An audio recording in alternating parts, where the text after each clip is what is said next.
druhej strane máme rovnejšiu. No. V podstate možno taká základná myšlienka tejto práce je tá, že snažíme sa priblížiť deťom a mladým ľuďom, ktorí trávia ten voľný čas na ulici, ktorí sa stretávajú v rôznych partiách. A vlastne takým hlavným miestom, kde my chodíme, tak je ten skatepark. A aká bola tvoja otázka? Za kým sem chodívame? Aha.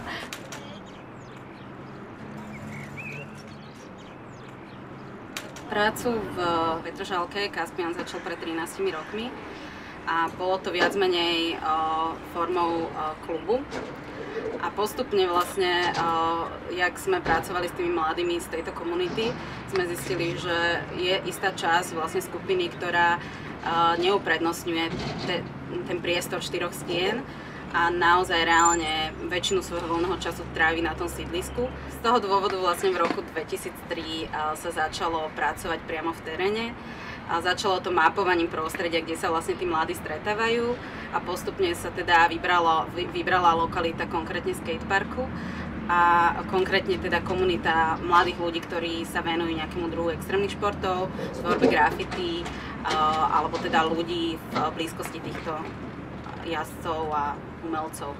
Tá cieľová skupina sú deti a mladí zhruba vo veku od nejakých 10 do 23 rokov, teda už aj takí mladí dospelí. A sú špecificky možno tým, že sa pohybujú nejakým spôsobom v rizikovom prostredí. Že buď je to otázka tej partie, alebo nejakého prostredia doma, v škole, alebo reálne tým, že bývajú v Petržalke a nejakým spôsobom to na nich vplýva. Nízkoprahovosť je vlastne ľahká dostupnosť pre komu.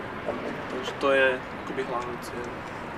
To znamená, že oni by mali mať prehľad, decká, o tom, že na čo my sme tam v tom prostredí, čo im môžeme poskytnúť, čo im môžeme pomôcť a môžu s tými vecami za nami prichádzať.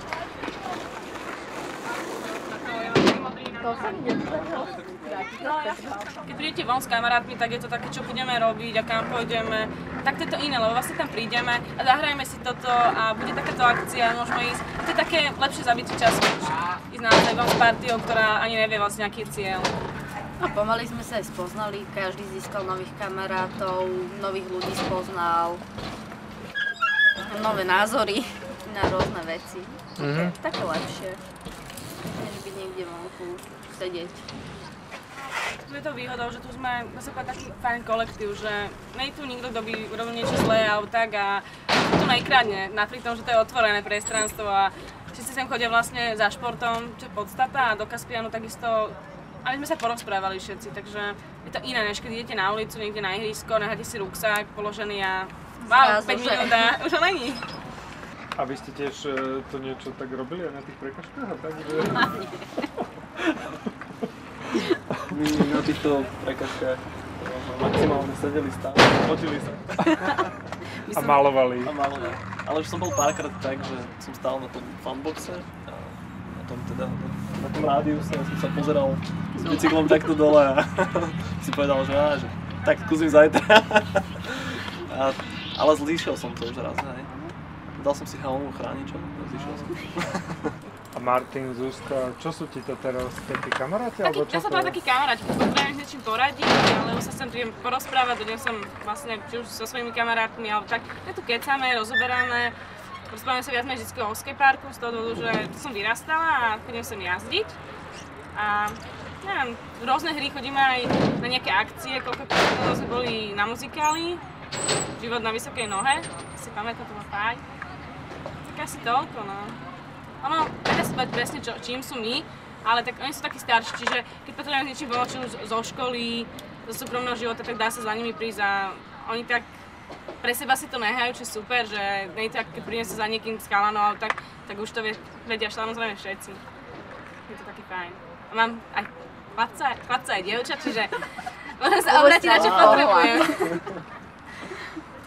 Našim nejakým tým hlavným cieľom je pomôcť nejakým spôsobom skvalitniť život tých mladých ľudí.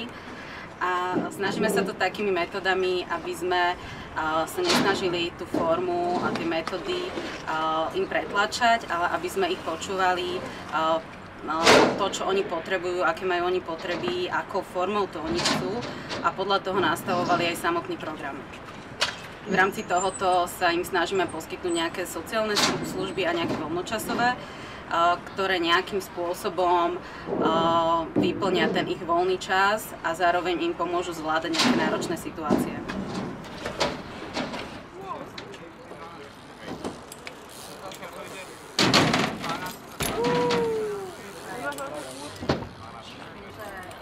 Chalani prišli s tým, že by chceli teda súťaž a my sme povedali, že dobre a spojili sme to s tým, že je 4. výročie otvorenia skateu z rekonštrukcie. No a teda vytvorili sme nejakým spôsobom pracovnú skupinu, ktorá vlastne začala pracovať na tej príprave, zháňala sponzorov, robila projekt, vymýšľala plagáty a tak. Takže to bude vyvrcholenie bude 10. Čo ste robili v rámci toho všetko? Príprava bola asi najdôležitejšie rozdelenie úloh medzi chalanov a koho máme osloviť. A samozrejme oslovenie. A tak, keď sa to tak zosumarizuje, tak to nebolo ani také ťažké, len dlho času to trvalo. Ale mali sme to pomerne rýchlo, ak sa dá povedať, niektorá stupnáčka, nie? Hej. Bolo to fajn. Uvidíme, jak sa to vydarí, tá príprava. 10. Kedy? V sobotu budúcu? Či za to? 10.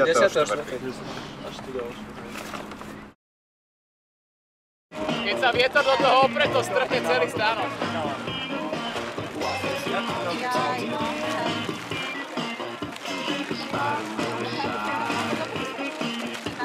Hovorím, počkáme, uvidíme, keď tak sa to preloží. Skúsime nejak trošku prekážky zakryť.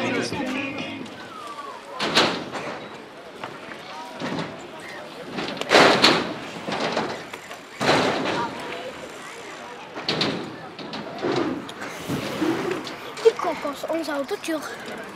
Kúkni, čo tam spravia. Á, teraz. Aha, kúkaj. Jemu sa to nepodarí. Vidíš tam? Aha, tento s krátkými rukami. Tam padol. Tatino s maminou mi kúpia takýto bicykel, ale nie prepínačkový, takýto skákací. Budem chodiť na rampách. Videl si to?